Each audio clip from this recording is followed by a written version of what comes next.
Bem-vindos ao Euronews de noite. Ainda agora se anunciaram eleições antecipadas no Reino Unido e já arrancou a batalha eleitoral. Boris Johnson foi já desafiado pelo líder trabalhista Jeremy Corbyn para debates televisivos. Nome de Bolsonaro evocado no caso do homicídio de Marielle Franco, presidente brasileiro lança acusações à Rede Globo. É uma relação complicada, a das crianças com os smartphones e os tablets. Um novo estudo vem demonstrar até que ponto. Menos de 24 horas depois do acordo para a realização de eleições no Reino Unido, Boris Johnson e Jeremy Corbyn trocaram acusações num claro e imediato tiro de partida para o braço de ferro eleitoral.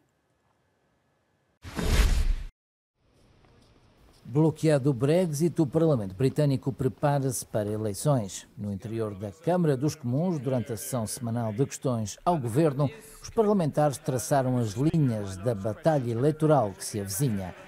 E todos os sinais sugerem que será uma batalha sem quartel. O líder da oposição, Jeremy Corbyn, atacou o acordo de Boris Johnson com a União Europeia e concentrou-se sobre o impacto deste sobre o setor da saúde. As pessoas têm agora uma verdadeira oportunidade de mudança após anos de cortes pelos conservadores e liberais-democratas, privatizações e isenções fiscais para os mais ricos. Apesar de o Primeiro-Ministro negar, o Serviço Nacional de Saúde fará parte de qualquer acordo comercial com os Estados Unidos.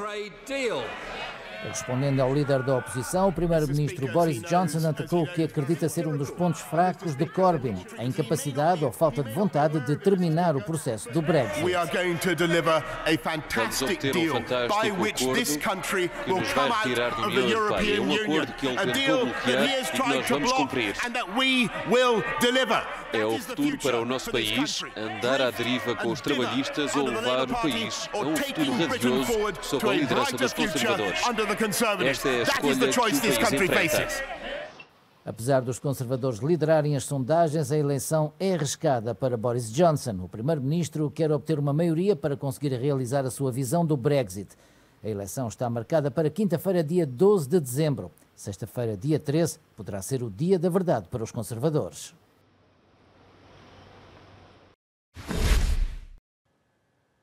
No sentido inverso, a Sérvia, que pretende aceder à União Europeia, receia que esse objetivo possa estar ainda demasiado longe. Em entrevista à Euronews, a chefe do governo sérvio declarou que seria contraditório da parte de Bruxelas colocar entraves por causa da aproximação do país balcânico à China e à Rússia. A primeira-ministra da Sérvia acredita que o chumbo de alguns Estados-membros da União Europeia ao início das negociações com a Albânia e com a Macedónia do Norte vai atrasar o processo de adesão do país ao bloco. A Sérvia tem o estatuto de candidata desde 2012 e está oficialmente em negociações desde o início de 2014. O processo é muitas vezes doloroso e frustrante. Depende dos desafios internos da União Europeia. Dizer que a Macedónia do Norte e a Albânia não podem começar as negociações significa, a meu ver, que da próxima vez que a União Europeia decidir quantos capítulos abre sobre a Sérvia, vai ser muito conservadora, independentemente das reformas que estão a acontecer no país.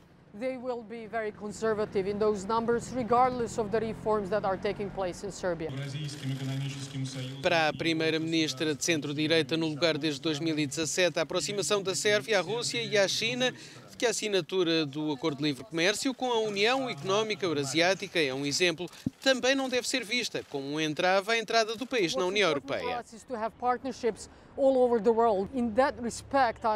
O importante para nós é ter parcerias em todo o mundo. É assim que vejo o acordo que assinamos em Moscovo com a União Económica Euroasiática. Não é algo que seja contra a adesão à União Europeia ou o nosso caminho nessa direção. Para mim é complementar. A forma como se fala da influência da Rússia ou da China é exagerada. Somos criticados por causa do investimento chinês, mas se virmos bem, percebemos que 90% dos investimentos chineses na Europa são feitos na Europa Ocidental. are in the Western Europe. A entrevista à Euronews foi dada por ocasião da Cimeira Euro-Árabe em Atenas. O nome de Jair Bolsonaro surgiu no âmbito das investigações que estão a decorrer sobre a morte da vereadora do Rio de Janeiro, Marielle Franco. O presidente do Brasil já reagiu de forma particularmente violenta à notícia avançada pela TV Globo. No dia do crime, o principal suspeito do homicídio de Marielle Franco esteve no condomínio onde vive Bolsonaro e terá pedido para falar com o agora presidente do Brasil. Esta informação foi confirmada pelo porteiro do condomínio à polícia, consta do processo de investigação e foi avançada pela Globo. Bolsonaro, que está em viagem na Arábia Saudita, na madrugada desta quarta-feira, fez um direto através da rede social Facebook, onde negou qualquer envolvimento neste caso e atacou violentamente a Globo. Estamos recuperando a confiança no mundo e vocês, TV Globo, o tempo todo infernizam a minha vida, porra! Onde vocês querem chegar, eu sei! Vocês não têm vergonha na cara! Essa patifaria 24 horas por dia contra a minha pessoa! Agora a Marielle Franco quer empurrar para cima de mim? Nem era. Se vocês tivessem o mínimo de decência, por saber que o processo corre em segredo de justiça, não poderiam divulgar. O presidente brasileiro garantiu que há provas de que estava em Brasília no dia do crime, 14 de março de 2018. Bolsonaro afirmou que este é mais um ataque pessoal. E eu tenho um compromisso. Tirar o Brasil do buraco. Apesar da imprensa porca, nojenta, canalha e imoral, como é esse tema Globo de rádio e televisão. Recorde-se que Elcio Queiroz, um ex-polícia militar, e Rony Lessa, vizinho de Bolsonaro, são os principais suspeitos do homicídio de Marielle Franco, a ativista e vereadora do Rio de Janeiro. No mesmo crime também morreu Anderson Gomes, um motorista. As investigações ao homicídio continuam a desenrolar-se lentamente e, para já, ainda não há conclusões sobre quem terá ordenado as mortes. Um novo estudo confirma suspeitas que se tornaram comuns. As crianças que utilizam telemóveis são cada vez mais jovens e esta prática pode ter consequências graves, nomeadamente sobre o desenvolvimento cognitivo. Os telemóveis e tablets fazem parte do cotidiano para muitas crianças e, segundo peritos, os utilizadores são cada vez mais jovens. Segundo um estudo conduzido pela Associação Digital Bitkom, uma criança em cada duas, entre os 6 e 7 anos de idade, passa algum tempo em frente ao telemóvel. Em 2014, isto afetava 1 em cada 5 crianças. O estudo adianta que aos 10 anos de idade a maioria das crianças já teria o seu próprio telemóvel com acesso à internet. Para Thomas Fischbach, presidente da Associação Profissional de Pediatras, trata-se de uma tendência preocupante. Numa entrevista a um jornal alemão, Fischbach recomenda que os telemóveis devem apenas ser dados aos jovens a partir dos 11 anos e mesmo assim não deveriam ter acesso à internet. Depois de anos de investigações e de uma longa batalha jurídica, a rede social Facebook aceitou pagar a multa imposta pelo regulador britânico na sequência do escândalo Cambridge Analytica. Recorde-se que em causa está a apropriação de dados pessoais de vários milhões de utilizadores do Facebook. A rede social Facebook aceitou assumir a responsabilidade e pagar uma multa de 580 mil euros por violação da Lei de Proteção de Dados por parte da consultoria política Cambridge Analytica. O caso remonta a 2015 e aos dados pessoais de 87 milhões de utilizadores da rede social Facebook. A consultoria encerrou portas na sequência das revelações relacionadas com a utilização dos dados para fins políticos. O regulador britânico para o setor digital afirmou estar satisfeito com os resultados, mas recordou que, apesar da rede social ter aceito pagar a multa, a consultoria Cambridge Analytica permanece a principal responsável.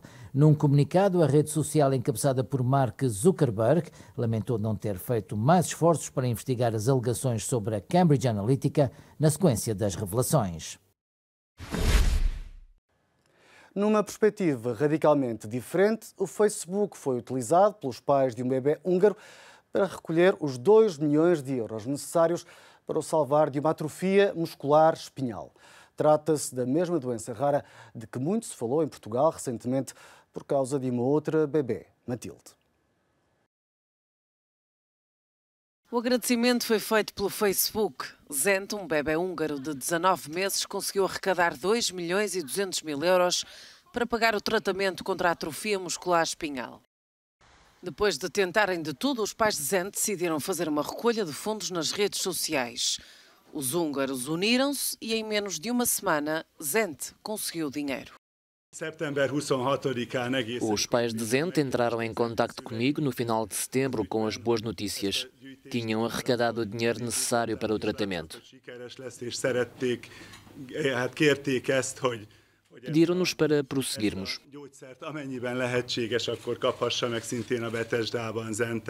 O medicamento de nome Zolgensma utiliza uma terapia genética, é produzido nos Estados Unidos e é dado como o fármaco mais caro do mundo. O Estado húngaro não comparticipa esta medicação, tal como acontece em Portugal e noutros países do Bloco Europeu. Segundo a equipa médica, o bebê já iniciou a terapia genética, a qual durará 2 meses. Ezt a speciális génterápiát egy egyórás infúziós kezeléssel, tehát vénásan. A doença de Zent é incapacitante, resulta na perda progressiva de células do sistema nervoso. Este tratamento poderá ser a cura, tal como foi para Matilde, a bebé portuguesa que conseguiu 2.500.000 euros em donativos. Matilde tornou-se tão mediática que o Estado português acabou por pagar o tratamento e o dinheiro foi doado a outras vítimas da mesma doença. É todo um outro conceito de família numerosa, 42 mulheres e 166 filhos. O pai e marido é mesmo só um homem angolano de 69 anos, e todas estas contas deixam de fora netos e bisnetos. Este é provavelmente o núcleo familiar mais numeroso do mundo. De Angola é certamente. É em Caleva, ou Gerol do Meio, na província do Namibe, no sul do país, que vive Francisco Sabalo Pedro, conhecido por Chico Teni, patriarca de uma família composta atualmente por centenas de pessoas. Este angolano, antigo militar das tropas coloniais portuguesas, já teve 52 mulheres, algumas partiram, hoje tem 42. Os filhos e filhas são 166, mas já foram 243. Os netos são já mais de uma centena e os bisnetos, ainda que menos, são mais algumas dezenas de bocas para alimentar. Uma dinâmica assente, diz, nos princípios da Fundação Bíblica. O Éden fez a primeira mulher. Depois, a Eva e o Adão eram os dois. Depois dali, houve uma comunidade. E de onde vem a comunidade? Vem da Eva e o Adão, que espalhou e estendeu toda a família no mundo.